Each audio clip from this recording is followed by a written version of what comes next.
most people react the wrong way. When they lose someone, they beg, they chase, they try to prove their worth. But that never creates regret, creates distance. Because when you chase someone, you lower your value and raise theirs. The truth is simple. You don't make someone regret losing you by holding on. You do it by letting go and becoming better. In the next few minutes, you'll understand how real regret is created, not through words, but through actions. Chapter 1: You stop chasing completely. This is the first step, and the hardest. You stop texting, you stop calling, you stop checking on them. No excuses, because chasing shows need, and need reduces attraction. When you step back, you create space, and in that space, they begin to feel your absence. Most people never reach this stage, because they keep reaching out, but silence is powerful. It forces them to notice what is no longer there. Chapter 2: You disappear and focus on yourself. After you stop chasing, you don't sit and wait. You improve your mindset, your health, your life.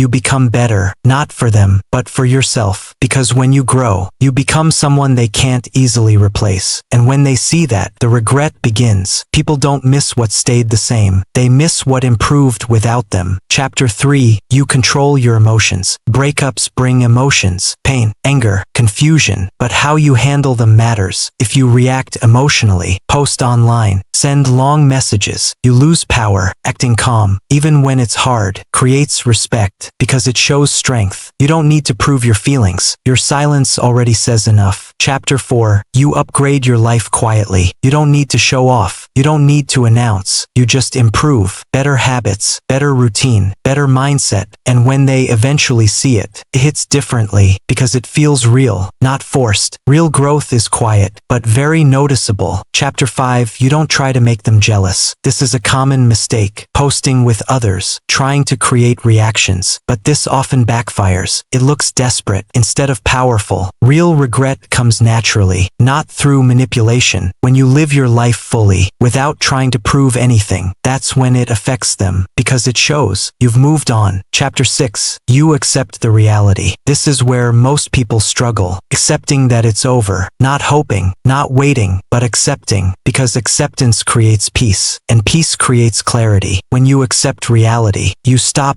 acting out of emotion and start acting with purpose. This shift changes everything. Chapter 7: You raise your standards. After the relationship ends, you reflect. You understand what you tolerated, what you ignored, what you deserve, and you decide, never again. You raise your standards. This doesn't just affect future relationships. It changes how you carry yourself. People can feel it, including the person who lost you, because now, you are not the same person. Chapter 8: You become less available. Before, you were always there, always responding, always giving. Now, you are focused, busy, intentional. Your time becomes valuable, and when something becomes less available, it becomes more desired. This is human nature. People often realize value only after it's gone. Chapter 9: You let them see the difference. You don't force it, but eventually, they will see you doing better, living better, feeling better, and that contrast creates regret, because they remember who you were with them, and now they see who you are without them. That difference is powerful. Chapter 10: You don't respond immediately. If they come back, you don't rush. You don't respond instantly,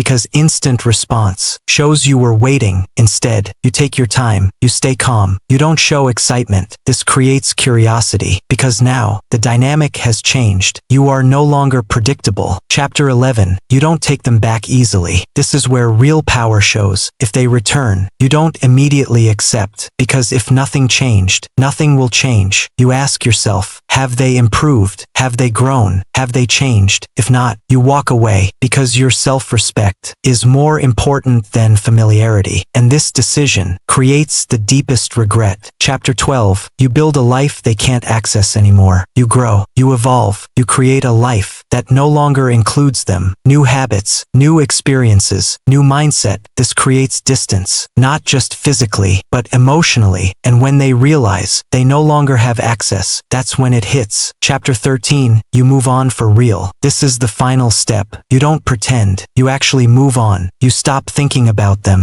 You stop checking on them. You focus on your life, because real freedom comes from letting go. And here's the truth. When you truly move on, that's when they feel it the most, because now they can't reach you emotionally, and that creates real regret. Conclusion asterisk asterisk. You don't create regret by chasing. You create it by evolving, by becoming better, stronger, more focused, and most importantly, by choosing yourself. Because in the end, the greatest revenge is not making someone regret losing you, is building a life where losing you was their biggest mistake.